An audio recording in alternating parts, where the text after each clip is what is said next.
asalaamaaleykum maa ngi nuyu ñëpp ku nekk ci sa tur ak ci sa sant di nuyu ñi fi teew yëpp tey ci journée bi leen nuyu bu baax tey jii tey bu fi toogee di def subvention yi depuis 3 ans on subventionne les ASC. IEA mooy Institut européen des affaires par le biais de Mamadou Niambay subventionne les ASC depuis plus de 5 ans mais tout au début ni ñu ko doon defee mooy c'était pas toutes les ASC mais depuis 3 ans on a commencé à subventionner toutes les ASC de la ville de Rufisque. Donc cette année-ci on a eu à subventionner 87 ASC. On a subventionné aussi les vétérans, les stagiaires, les sapeurs, on les a donné des lots de maillots.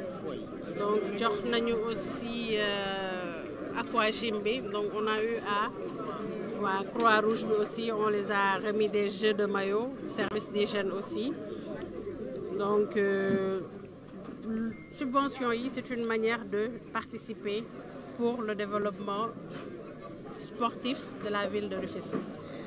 Chaque année ñaa bi ñuy félicité de passage bu nekk président Ligue de Dakar ñu ngi koy félicité ci nombal tànk boobu ñu ko tabb.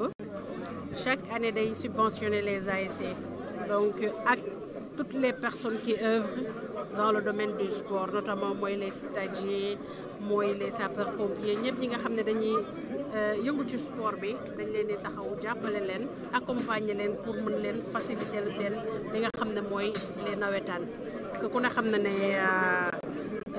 frais yi dafa metti dafa compliqué donc c'est un moyen pour lui d'unir la jeunesse rufisquoise.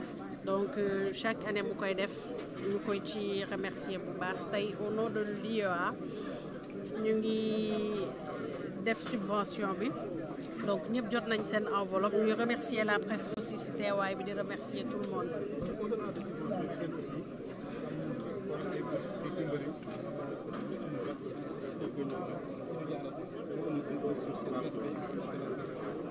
waaw loolu on a commencé à le faire depuis plus de 5 ans à travers notre structure Soluétude qui est une agence d'orientation et d'information sur les métiers, formations et études à l'étranger.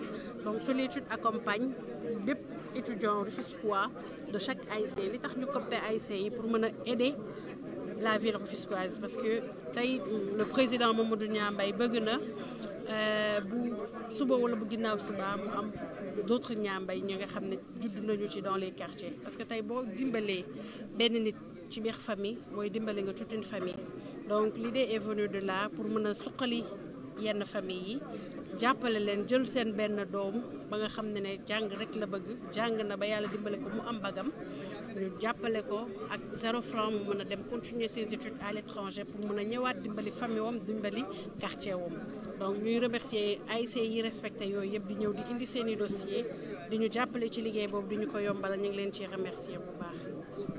Alors madame, pouvez-vous revenir un peu en français sur cet aspect-là? Vous accompagnez également des jeunes ici des ASC pour justement des études supérieures. Bon, pour les jeunes, on les accompagne depuis un bon bout de temps. Comme je disais tout à l'heure, on les accompagne depuis 5 ans ou même plus. On les accompagne sur toute la procédure de l'obtention de la préinscription jusqu'au pays d'accueil. On les accompagne de bout en bout. Et pour tout le financement, c'est l'école IEA qui prend en charge depuis 3 ans le financement de ces étudiants-là. Donc tout le monde sait que aller à l'étranger, c'est pas facile parce que ça nécessite beaucoup de moyens. Donc nous, on les accompagne sur ce côté-là, côté finance. On finance toute la procédure jusqu'à ce qu'ils aient leur visa. Merci beaucoup. Madame Mbaye